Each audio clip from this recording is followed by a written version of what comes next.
Bonjour à tous et bienvenue dans cette nouvelle vidéo. Je suis super contente de vous retrouver pour vous parler aujourd'hui de ces quelques plantes qui dans ma collection attirent un petit peu plus mon œil que les autres en ce moment. Donc voilà, je vais vous présenter ces plantes que j'aime tout particulièrement en ce moment.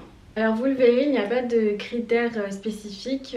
D'ailleurs mes choix ils sont assez aléatoires. J'aime certaines plantes pour des raisons tout à fait arbitraires, soit parce que voilà, c'est une plante rare et j'ai mis du temps à la trouver, soit parce qu'il y en a une qui pousse particulièrement bien, soit parce qu'il y en a une qui est plutôt graphique et que voilà, j'aime la regarder. Et vous le verrez, il y a même des plantes malades. D'ailleurs, je vous présente la première. Donc la première plante que je vous présente aujourd'hui et qui attire tout particulièrement mon œil, c'est mon Anthurium clarinervium. Je l'aime beaucoup. Il n'a pas beaucoup de chance puisque depuis l'hiver, il est sans cesse attaqué par des acariens. Là, il en a encore d'ailleurs quelques-uns. C'est pour ça que il est confortablement installé dans ma salle de bain depuis au moins quelques mois, je dirais. Mais voilà, le fait qu'il ait perdu quand même beaucoup de feuilles, puisqu'il y en a qui étaient complètement devenues jaunes, etc. C'était un peu trop ravagé, donc j'ai dû les couper. Voilà, le fait qu'il soit en mauvais état, en mauvaise santé, je suis beaucoup plus vigilante. Et puis je me rends compte surtout que j'aimerais vraiment pas le perdre, puisque c'est une plante que je trouve, c'est une plante que je trouve vraiment très très belle. Et voilà, j'ai hâte en fait qu'elle grandisse et qu'elle aille bien. Mais bon, en ce moment, c'est pas forcément le cas. Alors malgré les acariens, j'ai quand même eu une nouvelle feuille qui est très très jolie. Donc j'espère qu'elle va survivre, mais bon, elle est sortie pendant l'hiver, donc sincèrement, je suis quand même très contente. Après voilà, elle reste tout de même petite parce qu'elle est née en hiver et parce que la plante va mal. Il faut d'ailleurs que je la rempote prochainement, comme ça j'éliminerai un petit peu toutes les impuretés et tous les nuisibles qui peuvent être aussi dans le substrat. Mais voilà, donc ça c'est la première plante. Seconde plante que j'aime énormément ces temps-ci, enfin ouais, depuis quelques temps déjà tout de même, mais plus particulièrement en ce moment, c'est ma Maranta Lemon Lime que alors je trouve un petit peu étrange parce que j'ai 3 pieds qui sont pas très bien rempotés. Donc ça lui donne une allure voilà, visuellement un petit peu étrange, je sais pas si ça peut se voir. Mais voilà, elle grandit bien. J'avais eu quelques soucis avec des feuilles qui manquaient un petit peu de fer, donc elle devenait vraiment toute jaune. Maintenant que j'ai bien compris, etc., je la nourris en fonction. Mais voilà, je trouve elle grandit plutôt bien. Et puis, vous le savez, les Maranta, elles aiment bien bouger. Et le soir, elles remontent leurs feuilles, donc je trouve ça trop bien. Et c'est aussi un indicateur en fait de bonne santé. Quand elle le faisait pas, voilà, je commençais à me dire il y a peut-être quelque chose qui va pas, etc. Mais là du coup elle va super bien. Il faut simplement que je la rempote puisque je me suis aperçue que les racines, les substrats n'allaient pas jusqu'au fond du pot.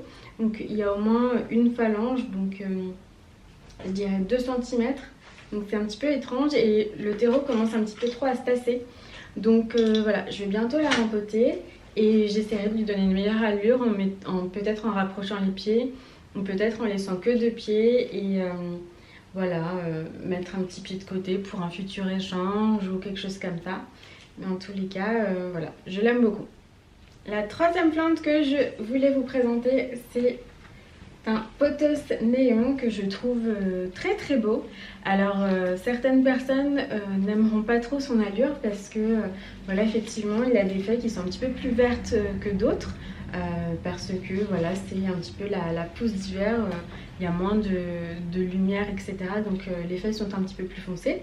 Mais voilà, elle recommence depuis quelques semaines à sortir de nouvelles feuilles qui sont bien néon pour le coup, d'où le nom, pothos néon. Donc je suis très contente, elles sont toutes jolies, un petit peu petites puisque voilà, ils commencent à prendre un petit peu en volume et que lorsqu'on ne tuteur pas ce type de plante, les feuilles deviennent plus petites au fur et à mesure que la plante cascade. Mais en tous les cas, je l'aime beaucoup comme ça, avec un petit peu cette double couleur et je le trouve vraiment très beau. Donc voilà, c'est vrai qu'en ce moment je le fais particulièrement attention et idem. Le terreau est assez épuisé donc il faut vraiment que je la rempote également et je vais peut-être ne plus la mettre dans une suspension. Je vais peut-être la tutorer, enfin je sais pas encore, je suis en train de réfléchir. Mais en tous les cas, voilà mon potos néon. Sans surprise, je vous présente, enfin je ne vous le présente plus, mais c'est mon Bégonia maculata Whitey. Je vous avais bien dit qu'il serait forcément dans mon classement si je faisais ce type de vidéo. Pourquoi j'aime cette plante? Tout simplement parce qu'elle est extrêmement graphique, je la trouve magnifique quand on rentre dans un intérieur, que l'appartement soit petit, grand, que la maison soit immense. Je trouve que le feuillage est relativement exceptionnel et voilà, je trouve que cette plante est magnifique. Bien que j'ai des difficultés à l'entretenir, ça je ne l'ai pas caché. J'espère que ce spécimen-là tiendra bon. En tous les cas, voilà, vous m'avez donné plusieurs conseils pour entretenir de mieux en mieux mes bégonias. Donc voilà, je croise les doigts, mais en principe, cette fois-ci, c'est la bonne. Bon, je pense que vous vous doutez bien que cette plante allait faire partie de ma sélection. Il s'agit de mon pothos Mandjoula. Donc je vous ai fait toute une vidéo sur l'entretien des pothos à variegation, donc qui ont des parties blanches et parce qu'elles sont dépourvues de chlorophylle. Voilà, moi j'avais un souci de brunissement, enfin je vous renvoie à cette vidéo qui était assez complète, courte et complète, donc ça c'est plutôt bien. Mais en tous les cas, je voulais vous montrer la nouvelle feuille qui est sortie ici, qui est trop jolie et qui reprend un petit peu le panache que j'aime bien initialement. Et bien sûr, l'autre qui est sortie est un petit peu plus blanche, mais en tous les cas, je le trouve magnifique. Ce petit pothos Mandjoula me fait feuille sur feuille. Bien évidemment, il va falloir que je le passe dans un pot plus abondant puisque je commence à avoir les racines qui sortent. Ça veut dire que la plante se développe plutôt bien. Donc c'est un bon signe. J'ai tendance à la regarder très régulièrement puisque je la trouve de plus en plus belle.